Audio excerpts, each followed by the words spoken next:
श्री स्वामी समर्थ. जय जय स्वामी समर्थ. स्वामींचं नाव घेऊन मी आजच्या ह्या नवीन व्हिडिओला सुरुवात करते. येत्या 14 जुलै म्हणजेच मंगळवारी आली आहे ज्येष्ठ अमावास्या. या दिवशी ज्येष्ठ महिना संपून आषाढ महिन्याची सुरुवात होणार आहे. या अमावास्येचा प्रारंभ 13 जुलैला सायंकाळी 6:50 होणार असून समाप्ती 14 जुलैला दुपारी 3:13 होणार आहे आणि उदय तिथीनुसार ही ज्येष्ठ अमावास्या जी आहे ती 14 जुलै म्हणजेच मंगळवारी साजरी केली जाणार आहे. मंगळवारी अमावास्या आल्यामुळे याला भौमवती अमावास्या किंवा भौम अमावास्या म्हणतात. या दिवशी मारुतीरायाची पूजा, हनुमान चालीसा किंवा बजरंग बाणाचा पाठ केल्याने मंगळ, राहू आणि केतू या ग्रहांचे अशुभ प्रभाव कमी होतात. ज्येष्ठ अमावास्या ही पितरांच्या मुक्तीसाठी अत्यंत फलदायी मानली जाते. या दिवशी नदीत स्नान करून पितरांच्या नावाने तर्पण आणि पिंडदान केल्याने पितृदोषापासून मुक्ती मिळते. या दिवशी गरजू व्यक्तींना किंवा ब्राह्मणांना अन्न, वस्त्र, काळे तीळ, छत्री आणि चप्पल दान करणे अत्यंत पुण्यकारक मानले जाते.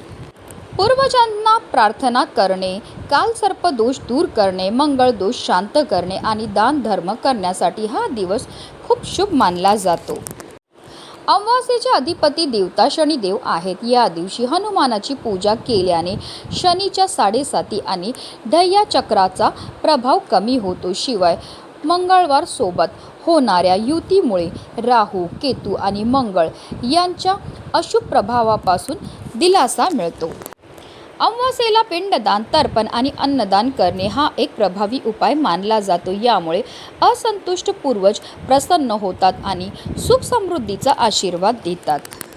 ज्येष्ठ अमावास्येच्या दिवशी अनेक लोक आपल्या पितरांसाठी स्नान, दान, तर्पण, श्राद्ध आणि पिंडदान करतात, ज्यामुळे प्रखर पितृदोषापासून सुटका मिळते. एवढंच नाही तर पूर्वजांचा आशीर्वाद देखील प्राप्त होतो.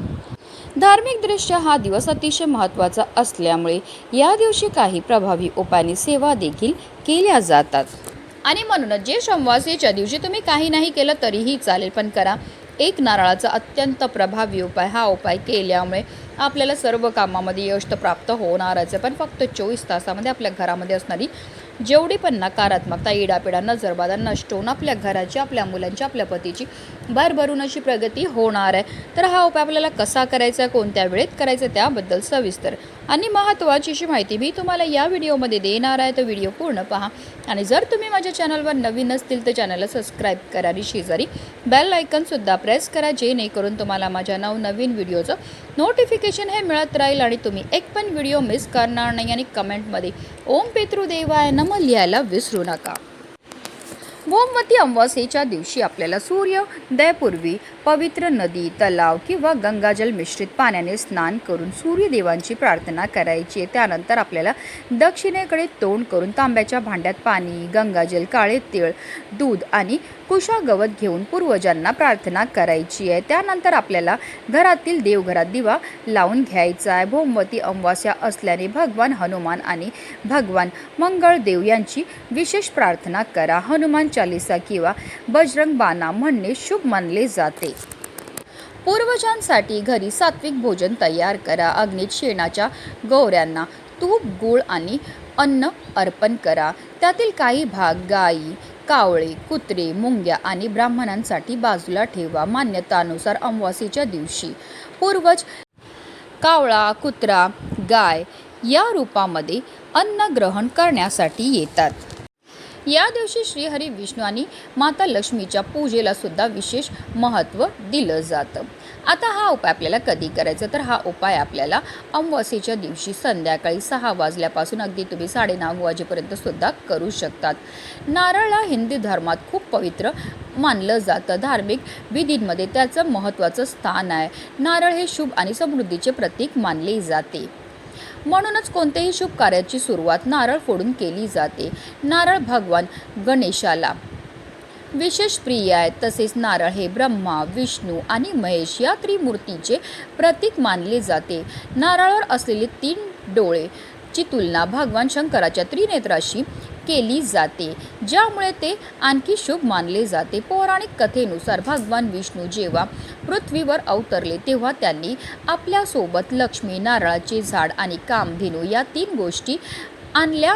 या तिन्ही गोष्टी माणसासाठी वरदान आहेत. नारळाच्या झाडाला कल्पवृक्ष असे म्हटले जाते, तसेच नारळाला श्रीफळ असे सुद्धा म्हटले जाते. नारळाला माता लक्ष्मीचे स्वरूप सुद्धा म्हटले जाते आणि अमावास्येच्या दिवशी आवर्जून माता लक्ष्मीची पूजाही केली जाते. आता हा उपाय करण्याकरता सर्वप्रथम आपल्याला देवघरामध्ये दिवा हा प्रज्वलित करून घ्यायचा आहे, कारण कोणतीही सेवा किंवा कोणताही उपाय जर आपण अग्नीच्या साक्षीने केला तर त्यामध्ये आपल्याला निश्चित सफलताही प्राप्त होत असते. त्यानंतर आपल्याला हा उपाय जो आहे तो करायचा. हा उपाय करण्याकरता आपल्याला एक नारळ घ्यायचा आहे. जो नारळ आपण घेणार आहे तो नवीनच असावा. अगोदर पूजेमध्ये वापरलेला नारळ आपल्याला घेता येणार नाही. त्याचबरोबर या नारळामध्ये पाणी असणं सुद्धा गरजेचं आहे. त्याचबरोबर आपल्याला एक लाल रंगाचा कपडा सुद्धा घ्यायचा. लाल रंगाचा कपडा घेतल्यानंतर तो देवघरामध्ये आपल्याला अंथरून घ्यायचा आणि त्यावर आपल्याला हा नारळ जो आहे तो ठेवायचा. तर आपल्याला एक प्लेट घ्यायची आणि प्लेटमध्ये आपल्याला थोडंसं कुंकू घ्यायचं. कुंकवामध्ये पाणी टाकून त्याचं गंध हे तयार करून घ्यायचं आहे. त्यानंतर आपल्याला या कुंकवापासून आपल्याला त्या नारळावर एक स्वास्तिक जे आहे ते काढून घ्यायचं. स्वास्तिक काढताना ते व्यवस्थित काढा. त्यामध्ये 4 बिंदू तसेच कडीला ज्या 2-2 रेषा असतात त्या आवर्जून आपल्याला द्यायच्या आहेत, कारण त्या स्वास्तिकच्या मर्यादा असतात.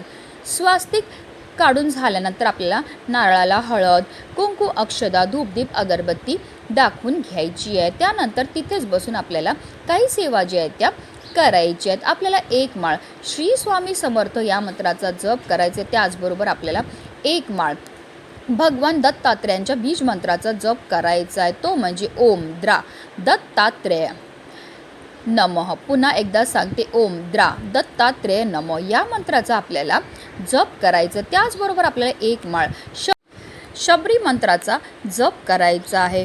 ओम श्री चैतन्य गोरक्षनाथाय नमः. पुन्हा एकदा सांगते, ओम श्री चैतन्य गोरक्षनाथाय नमः या मंत्राचा आपल्याला जप हा करायचा आहे. आपल्याला 108 वेळा या मंत्राचा जप करायचा. तसेच 11 वेळा आपल्याला ओम नवनाथाय नमः, ओम नवनाथाय नमः या मंत्राचा जप करायचा आहे. तसेच 11 वेळा आपल्याला कालभैरव अष्टकमचं पठणसुद्धा करायचं आहे. तसेच 11 वेळा आपल्याला वल्गा सुक्तमचं पठण करायचं आहे. या सर्व ज्या आहेत त्या अतिशय उच्च कोटीच्या सेवा आहेत. त्यानंतर आपल्याला दोन्ही हात जोडून मनोभावे श्रीहरी विष्णू माता लक्ष्मीचं स्मरण करायचं. आपल्या जीवनामध्ये असणारे जे विघ्न आहेत, दोष आहेत, दारिद्र्य ते दूर करण्याकरता आपल्याला मनोभावे प्रार्थनाही करून घ्यायची. त्यानंतर आपल्याला या नारळाला त्या लाल रंगाच्या कपड्यामध्ये बांधून घ्यायचं आहे. त्याची एक पोटलीही तयार करून घ्यायची. असा हा अभिमंत्रित नारळ जो आहे तो आपल्याला आपल्या मुख्य प्रवेशद्वाराच्या बाहेर किंवा आतल्या साईडला कुठे तुमच्याकडे जागा असेल तिथे हा लटकवायचा आहे. आता या अमावास्येला तुम्ही हा नारळ जर लावला तर सलग पुढच्या अमावास्येपर्यंत आपल्याला हा नारळ जो आहे तो आपल्या मुख्य प्रवेशद्वारावरच ठेवायचा आहे. जेव्हा पुढची अमावास्या येईल तेव्हा आपल्याला हा नारळ काढायचा आहे, वाहत्या पाण्यामध्ये प्रवाहित करायचा आहे आणि पुन्हा असाच अभिमंत्रित नारळ जो आहे तो आपल्याला आपल्या मुख्य प्रवेशद्वाराच्या बाहेर किंवा आतल्या साईडला लावायचा. असा हा अभिमंत्रित नारळ आपल्या मुख्य द्वारावर लावल्यामुळे आपल्या घरामध्ये कोणत्याही प्रकारची नकारात्मकता, वाईट शक्ती, इडापिडा, नजरबाधा किंवा अलक्ष्मी प्रवेश करू शकत नाही. असा हा नारळ आपल्या घरामध्ये लावल्यामुळे आपल्या घराचं संरक्षण हे होत असतं. असा हा नारळ आपल्या मुख्य प्रवेशद्वारावर लावल्यामुळे जेवढी पण नकारात्मकता असते आपल्या घरामध्ये, इडापिडा, दोष ते निघून जातात आणि आपल्या घरामध्ये सुख, समृद्धी, ऐश्वर्य हे कायम टिकून राहतं. म्हणूनच व्हिडिओ जास्तीत जास्त लोकांपर्यंत शेअर करा, जेणेकरून प्रत्येकाच्या आयुष्याचं कल्याण हो हीच मनामध्ये इच्छा. श्री स्वामी समर्थ. जय जय स्वामी समर्थ.